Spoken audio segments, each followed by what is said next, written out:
Hello everyone, Angie here at Studio Red Art. For today's background number 33, I'm going to be doing an alcohol ink marbling technique, and I've picked out 3 alcohol inks in Stream, Wild Plum, and Eggplant, and I've got some visible image stamps for later. I'm going to be using my small dilutions cardstock, and I've got a piece of Tupperware with about 1 inch of water in it. So I'm squeezing out a generous amount of ink in kind of an ombre pattern because I'm trying to make an outdoorsy scene. And I'm squeezing in a lot of this eggplant because I want it to be nice and dark. I originally had envisioned a night scene. So you can see me trying to figure out how to dip this and to try to control the outcome a little bit. And that is very pretty. And the nice thing is you get a twofer. You get a front and a back, so you can either use both or one or whatever you want. That's nice. Save one for later. Here I'm doing a second pull and not getting much of anything. That eggplant ink really just kind of turned gray, and it was very disappointing. So far, that's the only ink I've used that has done that, so don't be afraid to try your inks you've got at home. I'm going to go ahead and dry this, and then now I'm going to try to decide which side of this I want to use. I finally settled on this side because I think it kind of looks like mountains with some clouds and the sky behind it. And I'm pulling out the Visible Image stamp set Into the Woods, which is a new set from Visible Image. It's got some layering trees, a big focal tree, some owls, and some really cool sentiments. It's a really nice stamp set. I'm going to use watering can on the background image. I really should have used my stamp platform.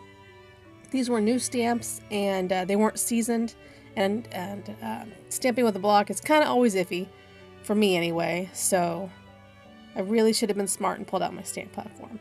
It's okay here on the background image because it's in the background, as Diane would say. But on my forefront image here, it's not good. Here, I'm going to ink it up with Archival Jet Black, which is plenty juicy. I get lots of ink on here, and you're just going to see that it just doesn't transfer. But that's okay. Not the end of the world. So, trying my darndest to stamp. And not very impressive. So I'm going to get out my stamp platform and try to figure out which way to get this on here. And try to line it up. I don't succeed perfectly, but it's close enough. No one but me and you are going to know.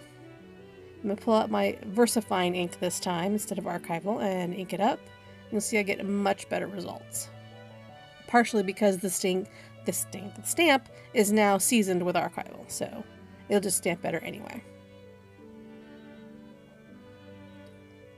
And then now I'm going to pull out the stamp set, and I'm going to decide if I want to use this big tree or not.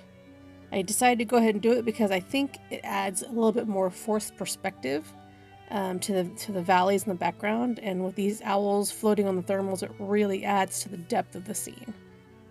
So we're going to put this in my stamp platform this time, I learned, and we're going to stamp it with my VersaFine.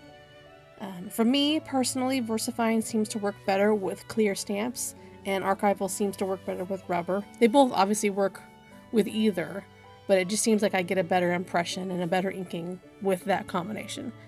So here I am just getting a nice crisp double stamp. And yeah, loving it. And now I'm pulling out the moon stamp from the Believe in Unicorns stamp set from Visible Image. This is one of my absolute favorite sets from Visible Image, and that's probably my absolute favorite stamp. I just love this moon stamp. I can't get enough of it. Every time I stamp it, it makes me happy. It's so beautiful. Ugh, love it, love it, love it.